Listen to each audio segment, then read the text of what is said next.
그 이름이 굉장히 중요하죠. 근데 이제 이름이 사실 부담이 될 때가 많습니다. 예를 들어 목사님이 아이를 낳는데 얘가 꼭 정결하게 주님 앞에서 구별된 삶을 살기 원해서 이름을 정결이라고 줬어요. 그죠? 그러면 얘는 참 살면서 그것 때문에 스트레스를 많이 받습니다. 그죠? 영적으로 도덕적으로 정결하지 못한 행동을 할 것 같으면 또 많은 사람들이 비난할 거고, 또 얘가 어떤 날 좀 제대로 안 씻으면 너는 왜 이렇게 정결하지 않냐, 친구들이 놀릴 거예요. 그죠? 제 이름이 장렬이에요. 장렬. 그죠? 벌써 묵직하잖아요. 묵직해요.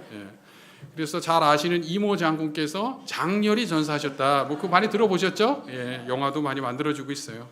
근데 사실 뭐 저도 그렇게 용감하지 못합니다. 그래서 저희 할아버지께 제가 장렬이라는 이 묵직한 이름에 대해 감사해야 할지 원망을 해야 할지 잘 모르겠습니다. 오늘 본문에서 살펴본 바디메오는 하이브리드 이름을 갖고 있어요. 이 바라는 거는 아람어로 아들이라는 뜻입니다. 그런데 디메오는 아람어가 아니에요. 디메오는 헬라어예요. 디메오는 영예, 명예 그런 뜻이에요. 그래서 이 영예의 아들 혹은 영예로운 아들이라는 뜻입니다. 그러니까 어둠의 자식들 그러면 진짜 어둠의 자식들이 아니잖아요. 그죠? 빛의 자녀들 그러면 정말 아버지가 빛이고 엄마가 빛인 거 아니잖아요. 무슨 말씀인지 아시죠? 빛 가운데 거하는 자녀들, 어둠 가운데 거하는 사람들, 그런 뜻에서 빛의 자녀, 어둠의 자녀를 말하는 히브리어적인 용법입니다. 근데 이제 그 당시에 이스라엘 사람들이 일상에서 쓰던 말이 아람어였거든요. 그리고 예수님과 12 제자들도 아람어를 주로 사용했을 것으로 대부분의 신약학자들이 다 그렇게 동의합니다. 그래서 이 바라는 것은 아람어로 아들이고, 디메오는 헬라어로 영예 내지는 명예예요. 그러면 무슨 뜻이에요? 명예의 아들, 영예의 아들, 이거 문자적인 뜻이고, 영예로운 아들, 명예로운 아들이에요. 그죠? 제가 장렬이라는 제 이름 얘기했고 정결이라는 이름도 한번 얘기했는데, 바디메오는 그러면은 그 이름에 비추어서 어떤 삶을 살고 있는지 오늘 본문으로 바로 들어가 보겠습니다. 10장 46절에 그들이 여리고에 이르렀더니, 우리 같이 읽을까요? 아니면 이제 마스크 쓰시니까 안 읽으셔도 돼요. 그냥 편안하게. 한번 그래도 같이 읽기 원하시는 분은 한번 읽어보겠습니다. 46절 시작. 그들이 여리고에 이르렀더니 예수께서 제자들과 허다한 무리와 함께 여리고에서 나가실 때에 디메오의 아들인 맹인 거지 바디메오가 길가에 앉았다가. 근데 여기 길가라는 공간이 중요합니다. 길가라는 이 표현이 마가복음에 한 번 더 나와요. 이 중에서 성경을 많이 읽으시는 분들 마가복음 어디에 나옵니까? 마가복음 안에 나온다고요? 저도 알고 있어요. 마가복음 밖에가 아니라 마가복음 안에. 마가복음 안에 어디? 4장에 나옵니다. 여러분이 잘 아시는 씨 뿌리는 자의 비유. 거기 보면 농부가 씨를 뿌리는데, 그죠? 씨를 뿌리는데 그 씨가 길가에 떨어진 씨들이 있었어요. 그죠? 근데 예수님께서 그것에 대해서 해설을 해주십니다. 마가복음 4장 15절에 보면 말씀이 길가에 뿌려졌다는 것은 이들을 가리킴이니 곧 말씀을 들었을 때에 사탄이 즉시 와서 그들에게 뿌려진 말씀을 빼앗는 것이요. 그러니까 이 마가복음의 맥락에서 길가는 아주 위험천만한 장소죠.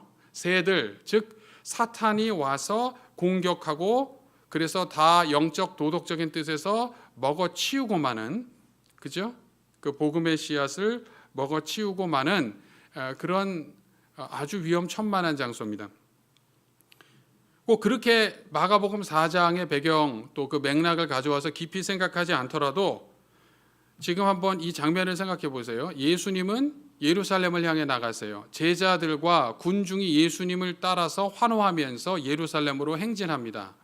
근데 그 많은 군중과 대조해서 한 영혼, 이 바디메오라는 사람은 길 귀퉁이에 앉아서 구걸을 하고 있어요. 그죠? 얼마나 처량하고 처절합니까?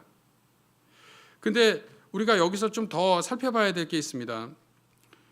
1세기 유대교의 그 맥락에서도요, 이 자선이나 가족을 돕는 것, 이것을 굉장히 강조했습니다.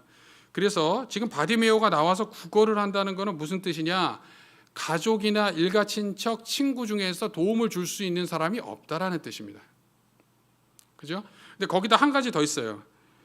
그 당시 1세기 유대교에서 이 시각장애는 저주의 결과로 이해됐습니다. 자신이 하나님께 죄를 졌거나 부모가 하나님께 죄를 져서 저주를 받은 결과가 시각장애다라는 일반적인 이해를 갖고 있었어요. 이제 그렇게 보면 바디메오는 영적으로, 종교적으로, 사회적으로, 경제적으로 모든 면에서 가장 소외된 인간입니다. 여리고에서 가장 소외된 인간이 바디메오입니다. 바디메오는 무슨 뜻이라고 말씀드렸죠? 영예로운 아들, 그죠? 근데 지금 이 사람의 삶이 영예로운가요? 아니죠. 너무나 불명예스럽고 수치스럽고 창피한 그런 모습입니다. 저주받은 것 같은 그런 모습이죠.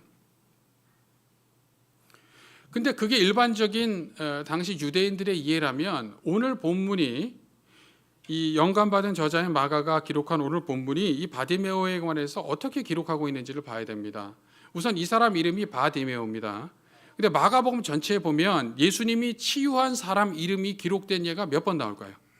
예수님이 많은 사람을 고치셨다고 마가복음 1장에서부터 언급이 되는데 예수님이 실제로 고친 사람의 이름이 나오는 경우가 몇 번일까요? 몇 번이요? 한 번이에요. 한 번. 바디메오만 이름이 언급됩니다. 예. 그의 근접한 예는 베드로의 장모 그리고 야이로의 딸, 그것이 가장 근접한 예예요. 근데 그것은 가족의 이름을 말한 거지 자기 이름을 말한 게 아니에요. 주님이 고치신 여러 다양한 사람이 있는데 바디메오만 마가복음에서 이름이 명시된다는 겁니다. 거기다가 이 바디메오에 대한 묘사가 아주 자세합니다.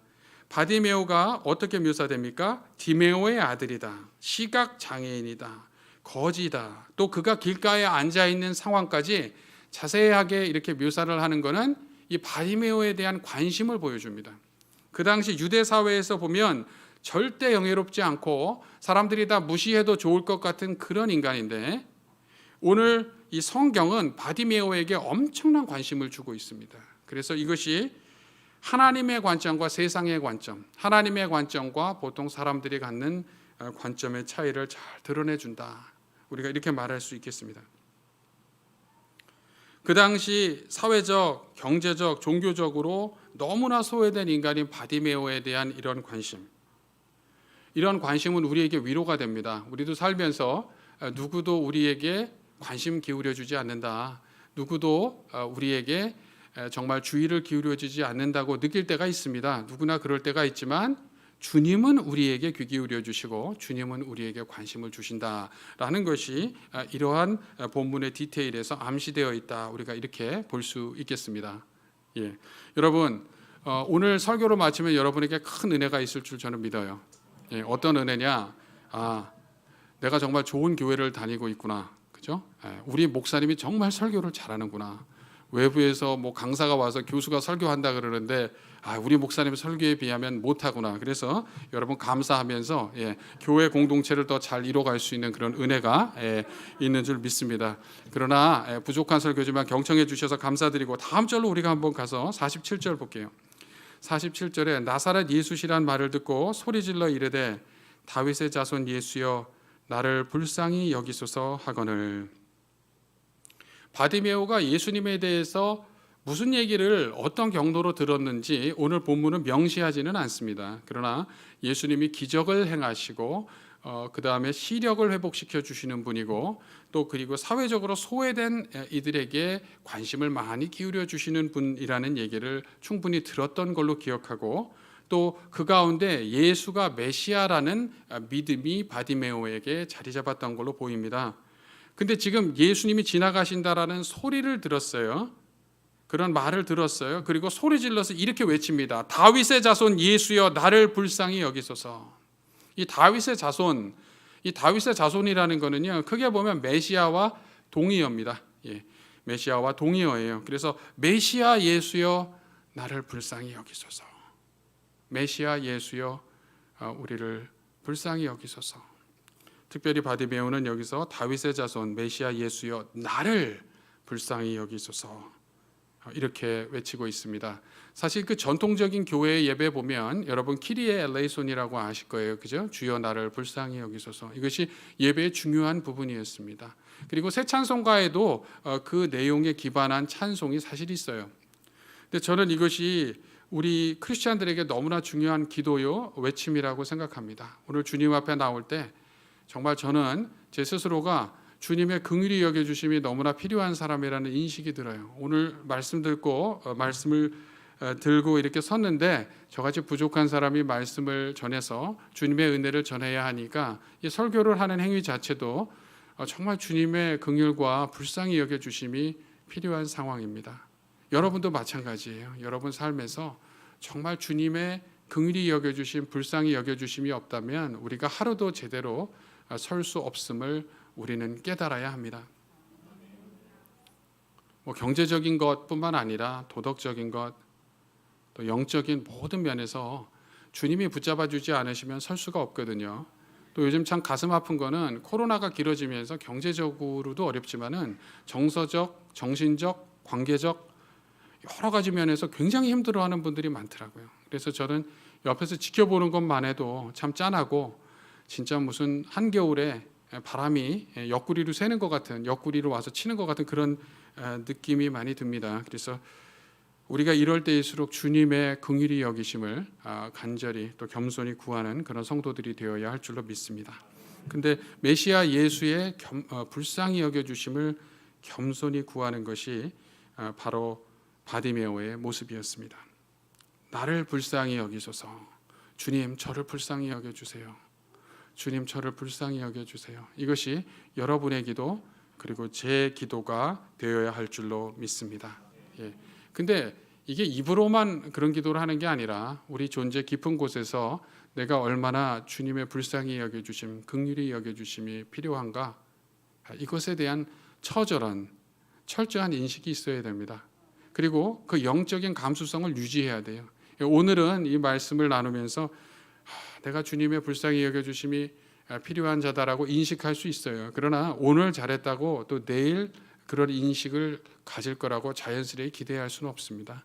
그래서 겸손히 십자가 앞에서 내가 얼마나 죄인이고 또 얼마나 연약한지 깨닫고 주님이 긍휼히 여겨주시는 은혜, 특별히 십자가의 은혜를 늘 사모하고 의지하는 저와 여러분이 되시기 바랍니다. 근데 48절에 가면은 상황이 좀 달라집니다. 많은 사람이 꾸짖어 잠잠하라. 많은 사람이 꾸짖어 잠잠하라. 이렇게 말했다고 합니다. 잠잠해. 조용히 해. 조용히 해. 이렇게 말했다는 거죠. 근데 여러분 이제 살면서 한두 사람이 나를 비방하거나 꾸짖어도 사실은 좀 눌립니다. 그죠? 마음에 은근히 신경 쓰여요. 그죠? 여러분 중에 이제 담력이 있는 분들은 이제 그 정도는 크게 문제가 안 되죠. 여러분들 중에 장렬한 심령을 갖고 있는 분들은 뭐 그 정도는 문제가 안 되지만 만약에 5, 6사람이 꾸짖으면은 그러면 상당히 이제 마음이 힘들어지기 시작해요. 근데 그 정도를 넘어서서 대다수가 그런다면 혹은 군중들이 나를 꾸짖고 나를 비난한다면은 우리에게 쉽게 우울감이 생겨날 겁니다. 근데 바디메오에게 있어서 놀라운 거는요. 그렇게 꾸짖는데도 쉽게 기가 죽지 않았다는 거예요. 그죠?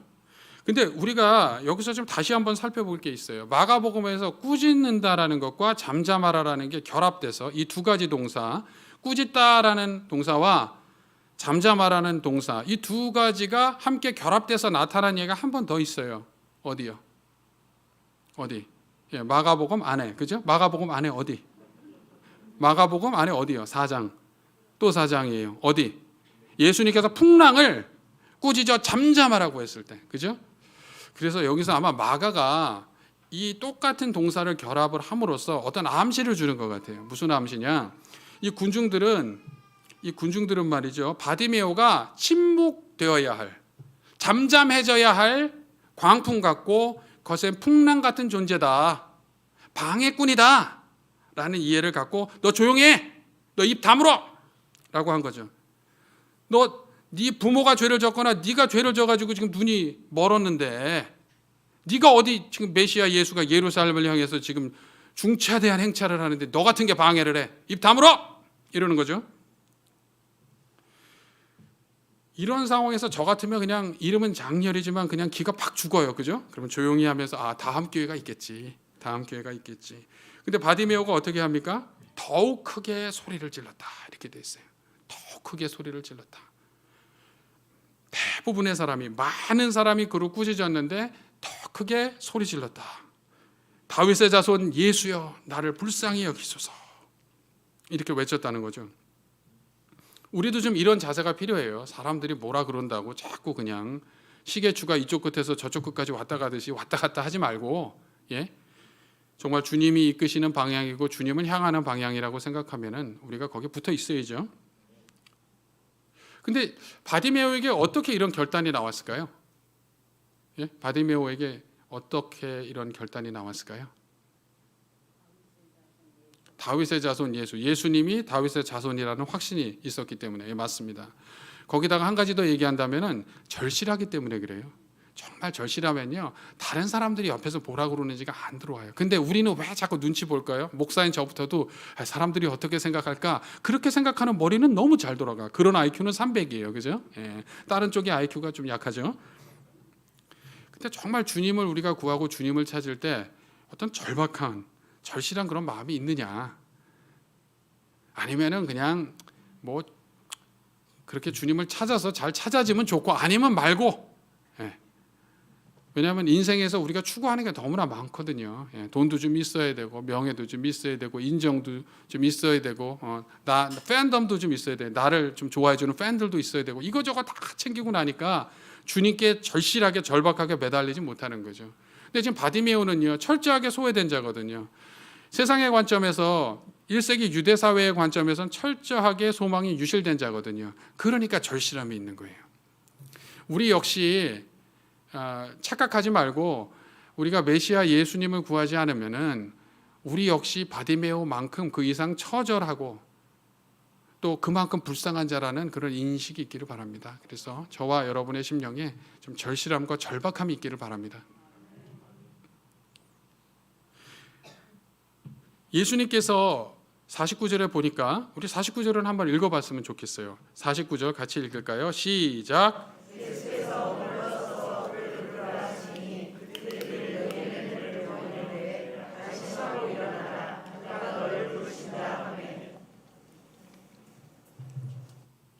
여기 지금 중요한 것은 예수님께서 머물러 서셨다라는 거죠. 예수님께서 머물러 서셨다. 이건 앉았다 일어났다라는 뜻이 아니고요. 제가 이해하기로는 행차를 하시다가 멈추신 거예요. 그죠? 근데 이게 중요합니다. 지금 보세요. 수많은 군중이 예수님을 따라요. 그죠? 지금 예수님께서 이 시점에서 예루살렘을 향해서 가고 계시고요. 그리고 예루살렘에 입성하시면 십자가에 달려 죽으실 것에 대해서 이미 3번이나 예언을 하신 이후의 시점이에요. 8장 31절, 9장 31절, 10장 33에서 34절 이렇게 3차례에 걸쳐서 십자가에 달려 죽으실 것을 예언하셨어요. 제가 어떻게 알아요? 예습을 했거든요. 예습을 했기 때문에 아는 겁니다.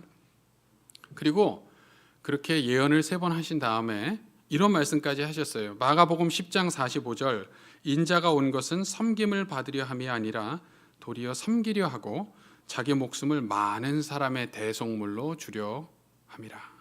이런 말씀까지 하셨어요. 그러니까 지금 예수님의 마음과 생각 가운데는 십자가가 꽉 차 있다고 보시면 돼요. 십자가를 향해 나가시는 길이에요. 그죠? 근데 바디메오가 이렇게 다윗의 자손 예수여 나를 불쌍히 여기소서 했을 때 뭐 저 같으면 아유 뭐 바디메오가 딱한데 딱한 사람이 어떻게 바디메오 한 사람이냐. 이 세상에 딱한 사람 깔렸다. 그죠? 지금 우리 상황으로 말하면 뭐 코로나 때문에 힘든 사람이 한둘이냐. 경제적으로 힘들거나 정서적으로 힘들거나 둘 중에 하나거나 둘 다지. 뭐 그렇게 생각하기 쉬울 것 같은데 예수님은 이 중차대한 사역을 앞에 두시고 군중이 자기를 따르고 있는 상황에서 그냥 멈추세요. 인간적인 관점에서 보면은 굉장히 비생산적인 결단을 하신 것처럼 보이죠. 많은 군중이 예수님을 따르고 있는데 멈추지 말고 쭉 그냥 예루살렘으로 가셔야죠. 그죠? 근데 예수님은 멈추시거든요. 군중들의 입장, 예수님을 따르던 군중들의 입장에서 보면은 왜 이렇게 예수님이 지금 시간을 낭비하시지? 저 바디메오 저 인간 저거 저주받아서 앞을 못 보는 인간인데 지금 완전히 지금 뭐 경제적 종교적, 사회적으로 희망이라고는 없이 완전히 소망이 유실된 인간인데 왜 저런 인간을 위해서 예수님께서 멈추시지라고 생각했을 거예요. 근데 예수님의 입장에서는 그게 낭비라면 거룩한 낭비입니다. 거룩한 낭비. 근데 우리도 군중들처럼 생각하는 경향이 있어요. 우리 역시 유용성의 노예가 돼 있어요. 인간관계를 맺을 때도요. 이 사람이 나한테 어떤 유익을 줄까 은근히 많이 따집니다. 예. 근데 제가 학교에 교수로 사역을 하는데 저한테 이제 연락 안 오던 분들이 연락 와요. 그럼 너무 반갑잖아요. 그래서 막 반갑게 이제 인사를 하고 뭐 이메일이나 전화나 카톡으로. 근데 얘기를 들어보면은요, 10중 8구는 이유가 있어요. 뭐 추천서가 필요해서, 예? 학교에 관한 정보가 필요해서, 성경을 해석하는데 이 부분에서 막혀서, 그래서 뭔가 본인이 필요해서 연락하는 경우가 많아요. 정말 저를 생각해주고, 예? 저의 안녕을 위해주고, 제가 어떻게 지내는지 궁금해서 이렇게 연락하는 분은 상대적으로 소수입니다. 근데 사실 저도 그래요. 뭐 바쁘다는 핑계로 제가 좋아하는 분들, 또 제가 고마워해야 할 분들이 많지만은 잘 연락 못하죠. 대부분 현대인들이 그렇게 살아요. 그렇게 삶으로써 사실 우리도 유용성이라는 이런 가치, 그 가치에 의해서 굉장히 영향을 받고 지배받으면서 살고 있거든요. 그죠? 알게 모르게 누구한테 잘해줄 때, 이 사람한테 잘해주면은 나중에 뭔가 나한테 좋은 게 돌아오겠다. 이런 give and take 이 어느 정도는 그 밑에 깔려 있는 경우가 많습니다. 근데 유용성의 기준에서 보면은 그 당시 여리고에서 유용성의 그 기준에서 가장 낮은 가치를 갖고 있는 사람이 누굽니까? 바로 바디메오예요. 예, 유용성이 거의 제로예요. 유용성이 0, 빵이에요. 빵. 거기다가 그 당시 시각장애가 하나님께 저주받은 결과다라는 이해가 있는 걸 보면 유용성이 빵이 아니라 마이너스예요. 마이너스. 근데 예수님께서 바디메오를 위해서 멈추신다는 거죠. 예수님은 인간의 관점에서 보면 가장 가치 없는 이들을 위해서도 멈추시는 분이라는 거예요. 이게 중요합니다. 오늘 말씀에서 지금까지 다른 건 놓치셔도 이거는 붙잡으셔야 돼요. 예수님은 멈추십니다. 바디메오를 위해 멈추세요. 여러분이 봤을 때 저 인간은 정말 가치가 없어. 사회적으로, 경제적으로, 신앙적으로 쓸모가 없어. 방해만 돼. 하나님께 저주받았나 봐 싶은 사람을 위해서도 서시는 예수님. 그걸 우리에게 적용해 보면 여러분을 위해서 주님은 멈추시고 주님의 시선이 여러분에게 머문다는 것을 믿으셔야 돼요. 코로나 때문에 다양한 어려움들이 중첩되고 가중되는 상황이지만 주님의 마음, 주님의 시선은 여러분에게 머문다. 영적인 이기주의가 되자는 게 아니라 주님이 허락하시는 참된 위로를 받자는 거죠. 여러분 중에 지금 내가 너무 힘든 분은 그 말씀을 오늘 꼭 붙잡으시기 바라요. 주님의 시선이 내게서 멈추신다, 내게 머무신다. 이거 붙잡으면 오늘 설교 뒤에 거 안 들으셔도 돼요. 그렇다고 이제 설교 중간에 나가지 마시고요. 근데 조금 이제 영적으로 내가 살만하다 하는 분은요, 거기서 한 걸음 더 나가셔야 돼요. 한 걸음 더 나가면 어떻게 돼요? 내가 주님의 손과 발 되어 다른 사람을 위해서 멈출 줄 알아야겠구나. 주님의 마음이 지금 어디 머무시나? 주님이 지금 누구를 위해서 멈추시나? 뭐 큰 데서 시작할 필요 없습니다. 뭐 카톡으로 격려의 메시지를 보내는 것부터, 또 같이 모여서 기도할 때 위해서 기도하는 것부터, 필요할 때 라이드 주고 애 봐줘야 할 일이 있을 때 부부가 같이 일하는 분들을 위해서 애를 봐주는 거. 뭐 매일 봐주기는 어렵겠지만은 그러나 정말 필요할 때 봐주는 작은 것부터 시작하면 돼요. 작은 것부터. 원래 큰 것부터 이렇게 여러분 시작하려고 하면은 스스로에게 실망하고 죄책감이 가중돼서 그냥 그만두게 돼요. 또 여러분 너무 이렇게 갑자기 잘하려고 그러면 경기가 몸에서 일어날 수도 있으니까 그렇게는 하지 마시고 작은 것부터. 근데 중요한 게 뭐냐면 우리가 주님의 손과 발 된 자라면, 주님의 제자라면은 주님이 바디메오를 위해서 멈추신 것처럼 우리도 멈출 줄 아는 사람이 돼야 된다는 거죠. 그냥 나의 성공, 내 가족의 성공, 내 안정, 내 가족의 안정을 위해서만 계속 달려가면서 주변에 사람들이 어떻게 고통당하고 지금 어떻게 힘들어하는지, 가족 중에서, 친구 중에서, 교우 중에서, 이웃 중에서 어떻게 힘들어하는지 신경 안 쓴다면은 지금 바디메오를 위해서 멈추신 이 예수님의 모습에 대해 어떻게 이해하고 설명할 수 있겠습니까? 그죠? 바디메오를 위해서 멈추신 예수님. 근데 예수님이 이제 바디메오를 위해서 멈추신 데서 끝난 게 아니라 바디메오를 부르세요. 그래서 10장 49절에 보니까 예수께서 머물러 서서 그를 부르라 하시니 그들이 그 시각장애인을 부르며 이르되 안심하고 일어나 그가 너를 부르신다 하매. 그죠? 제가 일부러 강조해서 읽었어요. 여기 반복되는 동사가 있어요. 뭐죠? 부르다라는 겁니다. 주님께서 부르셨다라는 것을 반복합니다. 왜요? 강조하려고요. 예? 일종의 트리오죠. 트리오. 부르다 부르다 부르다. 제가 헬라어로도 찾아봤어요. 이 시리악 성경이 원래 헬라어, 그리스어로 기록됐잖아요. 똑같은 동사예요. 똑같은 동사를 반복했어요. 왜 똑같은 동사를 3번이나 이 짧은 절에서 반복합니까? 강조하려고요. 그죠? 그래서 이 강조된 부르심에 주목하면서 그러면 바디메오가 그 부르심에 어떻게 반응하는가를 봐야 돼요. 그래서 50절 보겠습니다. 이 시각장애인이 어떻게 반응합니까?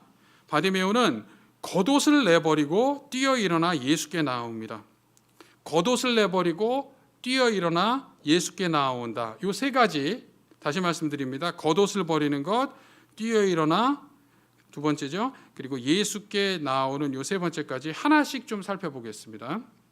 먼저 겉옷을 내어버리는 것. 이 겉옷은요, 바디메오에게는 생존의 끈과 같은 겁니다. 왜냐하면 겉옷이 의복이고 또 이불입니다. 그래서 겉옷은 생존을 담보하는 도구고 생계의 필수 요소입니다. 이 이해를 돕기 위해서 출애굽기 22장 25절 이하를 잠깐 읽겠습니다. 출애굽기 22장 25절에서 27절. 네가 만일 너와 함께한 내 백성 중에서 가난한 자에게 돈을 구워주면 너는 그에게 채권자같이 하지 말며 이자를 받지 말 것이며 네가 만일 이웃의 옷을 전당 잡거든 해가 지기 전에 그에게 돌려보내라. 그것이 유일한 옷이라.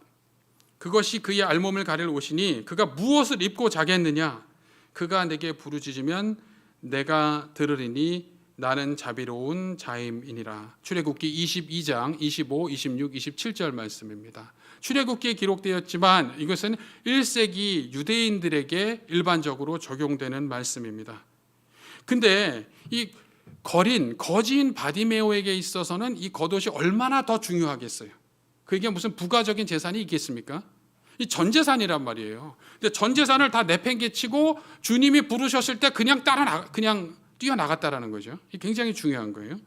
그래서 이 겉옷을 뒤로 했다라는 것은 어떤 의미냐면 가장 의지하고 생존에 있어서 가장 의존하는 그 대상마저 뒤로 하고 예수님께 집중하고 예수 그리스도 그분만 신뢰하기로 결단하는 모습을 보여주는 거죠. 뛰어 일어나는 건 뭐예요? 그것은 주님이 보여주신 은혜와 사랑, 관심에 대한 감격이죠. 예. 근데 사실 저부터도요, 너무 쉽게 이 감격이 식어요. 정말 주님의 은혜를 생각할 때, 그리스도의 십자가를 묵상할 때 저와 여러분의 마음속에 감격이 있습니까? 감사가 있습니까?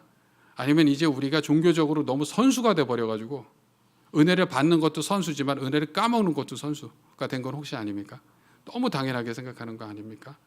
근데 지금 바디메오는 완전히 소외되고 누구도 자기에게 관심 가져주지 않을 때 예수님이 자신에게 관심을 가져주니까 감격해서 그냥 뛰어 일어난 거거든요. 우리에게 이런 좀 감격의 회복이 있었으면 좋겠습니다.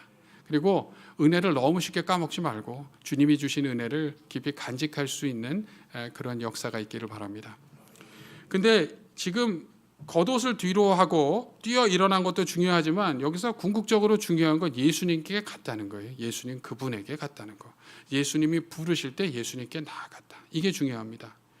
지금 이 자리에 있는 분들은 오늘 이전에 어느 시점에 주님께서 부르셨을 때 거기에 반응하셔서 그 결과로 오늘 예배 자리까지 오신 게 아닌가 저는 그렇게 믿습니다. 여러분 인생에서 주님이 부르시고 그에 대해 반응하셨기에 여러분이 지금 이 자리에 있다고 저는 믿습니다.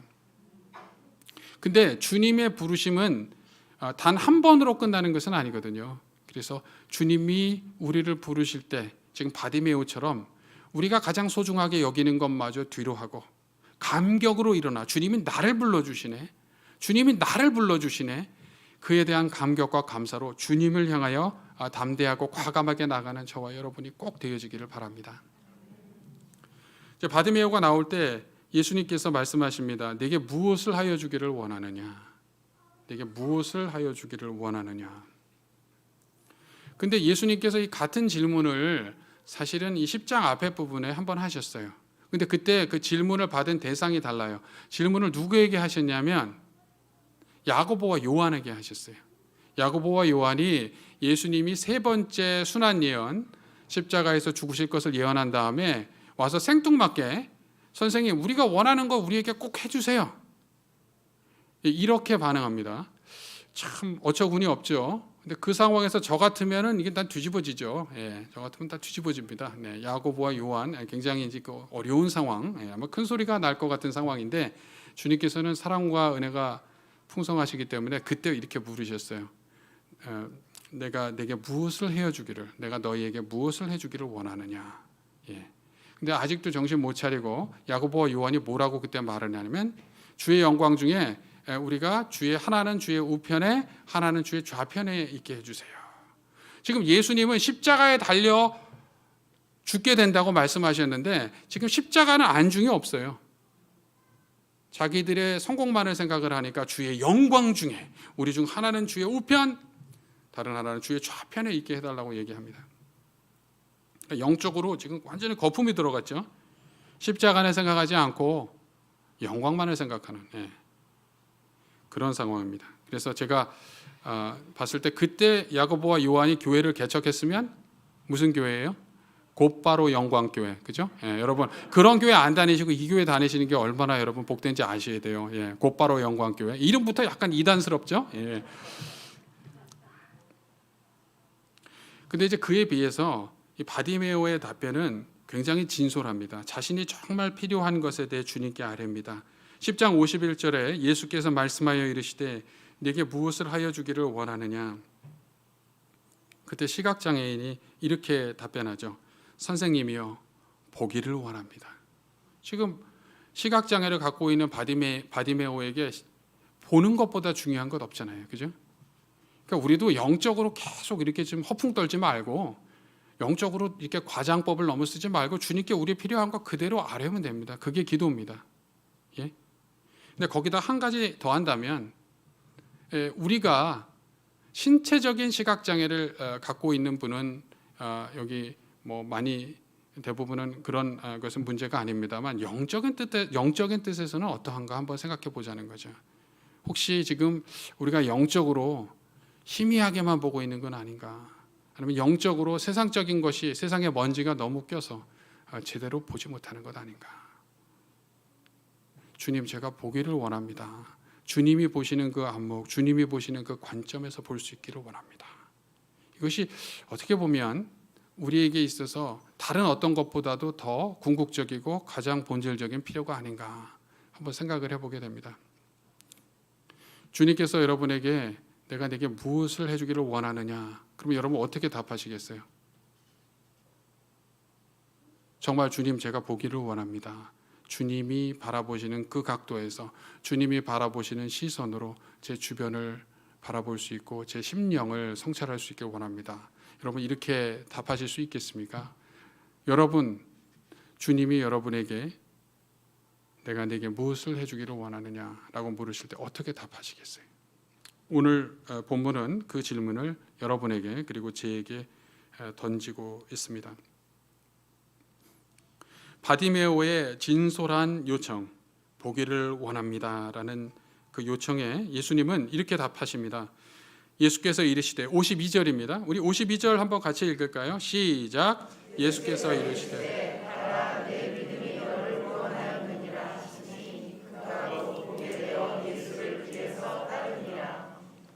아멘. 예수님께서 가라 이렇게 말씀하세요. 지금 여기서 예수님께서 가라고 했을 때 예수님을 떠나라는 뜻으로 말씀한 것은 아니라고 봅니다. 여기서 가라는 거는 지금 이제 시력이 회복됐으니까 다른 사람에게 의지하지 않고 본인이 스스로 갈 수 있는 상태가 됐다라는 그런 의미로 보고, 그런 뜻에서 치유가 완성됐다라는 의미로 우리가 봐야 하겠습니다. 그 다음에 주님께서 하신 말씀이 중요해요. 네 믿음이 너를 구원하였다 이렇게 말씀합니다. 그죠? 네 믿음이 너를 구원하였다. 근데 네 믿음이 너를 구원하였다라는 이 칭찬을 마가복음에서 받은 사람이 딱 2명밖에 없어요. 딱 2명밖에 없는데 한 명은 아시죠? 바디메오 여기 있고, 다른 한 명은 누굴까요? 혈루증 앓던 여인. 혈루증 앓던 여인 예수님의 옷자락을 만져 치유함을 얻었을 때 예수님께서 네 믿음이 너를 구원하였다라는 칭찬을 해주세요. 사도들 중에는 그런 칭찬을 받은 경우가 없어요. 다른 유력한 사람들 가운데는 그런 칭찬을 받지 못했어요. 근데 아이러니하게도 그 당시 사회에서 가장 소외되었던 바디메오, 시각장애인 바디메오, 또 혈루증 앓던 여인이 그런 놀라운 칭찬을 받은 것은 참 흥미로운 일이다. 우리가 그렇게 생각해 보게 됩니다. 근데 거기서 한 가지 더해서 우리가 믿음에 관해서 착각을 하는 경우가 있는 것 같아요. 믿음, 믿습니다 하는데 그렇게 말하는 거는 좋지만 제가 보니까 이 한국 교회, 뭐 미국 교회도 마찬가지예요. 믿음은 자기 공로라고 생각하는 그런 사람들이 많아요. 예수님께서 십자가에서 못 박혀 죽으셨지만 믿는 건 내가 믿은 거잖아. 내가 믿었으니까 내가 복 받는 거잖아. 이렇게 말하는 사람은 많지 않지만 속으로 은근히 그렇게 생각을 해요. 그런 분들이 꽤 많습니다. 근데 믿음이라는 건 뭐냐면 본질적으로 신뢰와 의존입니다. 신뢰와 의존. 내가 나를 신뢰할 수 없기에, 내가 나에게 의지하고 의존할 수 없기에 외부의 존재에게 나를 내어 맡기는 것, 그게 믿음이에요. 그죠? 그러니까 바디메오의 경우를 본다면 지금 예수님에게 자기의 삶을, 자기의 상황을 의존하고 의탁했다는 거예요. 그게 믿음인 겁니다. 그죠? 근데 내 안에 있는 어떤 좋은 것을 의존하는 것이 아니라 외부의 대상을 의존하고 여기서 예수님의 은혜에 특별히 의존해서 주님의 사랑에 특별히 의존해서 자신을 의탁하고 자신의 상황을 의탁한 것이 믿음이라면 자기에게 공로가 있을 수가 없는 거죠. 믿음이라는 것은 본질적으로 외부의 존재에게 크레딧을 주는 겁니다. 내가 크레딧을 갖고 내가 내 스스로를 인정하는 것은 믿음이 아니에요.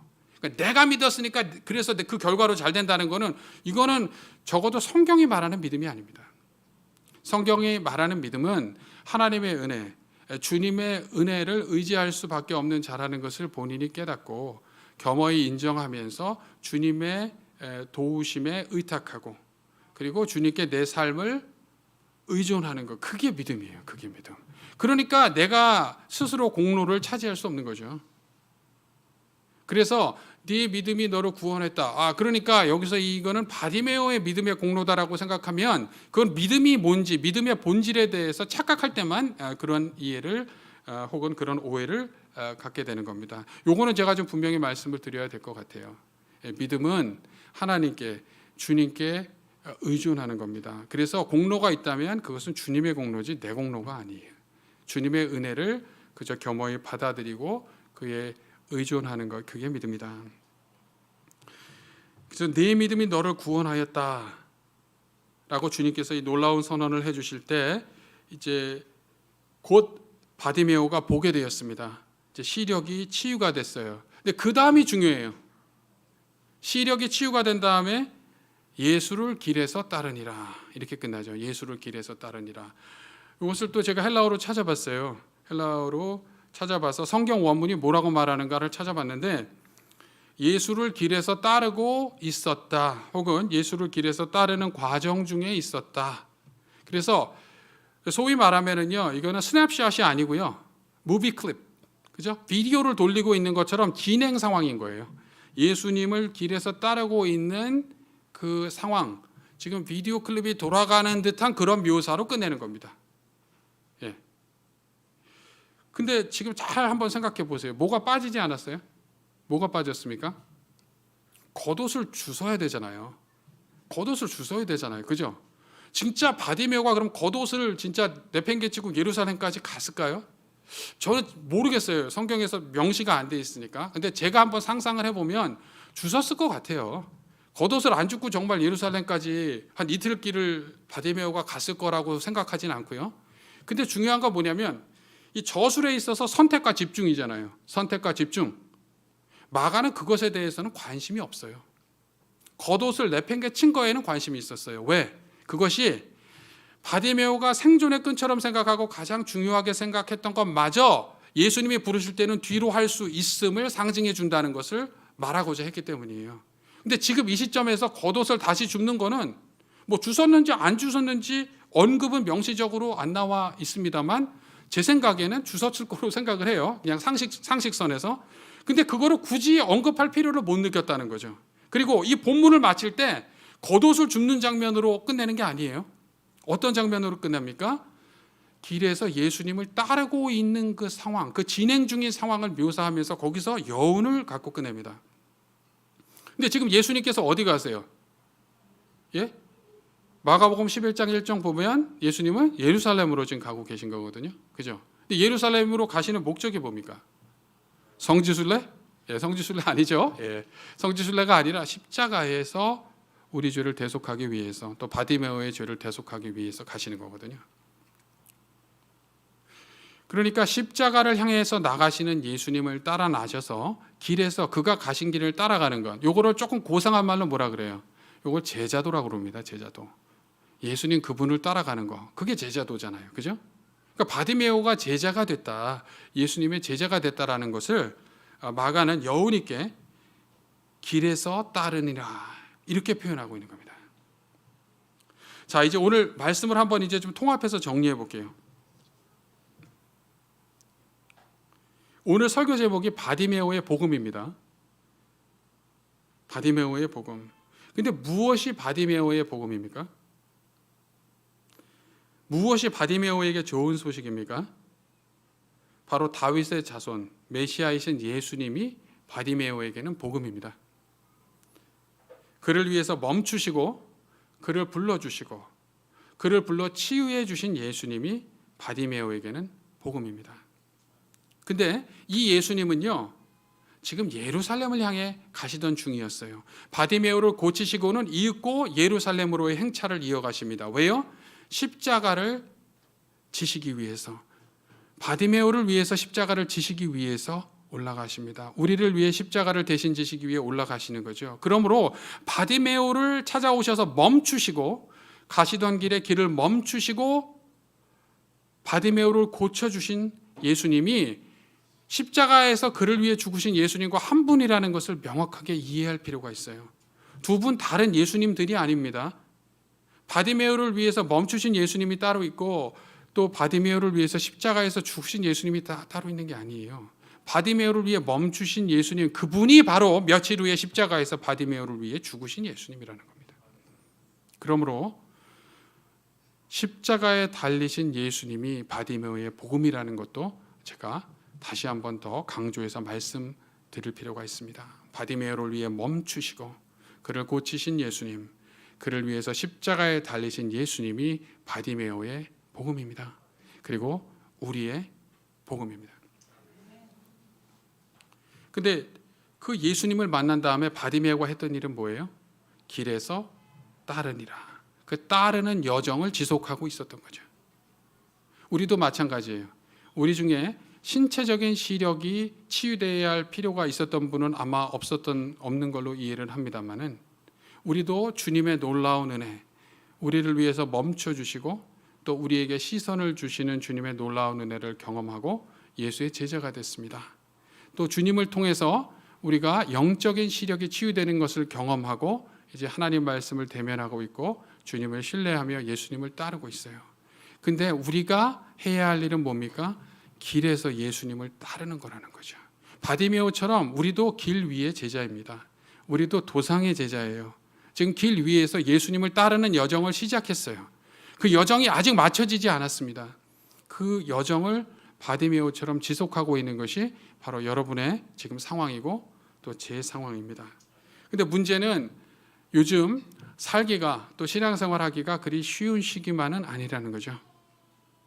코로나, 또 그로 인해서 파생된 문제가 경제적인 것뿐만 아니라 정신적, 정서적, 관계적인 면으로 굉장히 어렵게 하는 측면이 있는 것 압니다. 근데 다시 한번 기억하시기 바라요. 우리는 도상의 제자예요. 도상의 제자는 길 위에 있는 존재입니다. 길 위에 있는 존재는 앞으로 걸어야 돼요.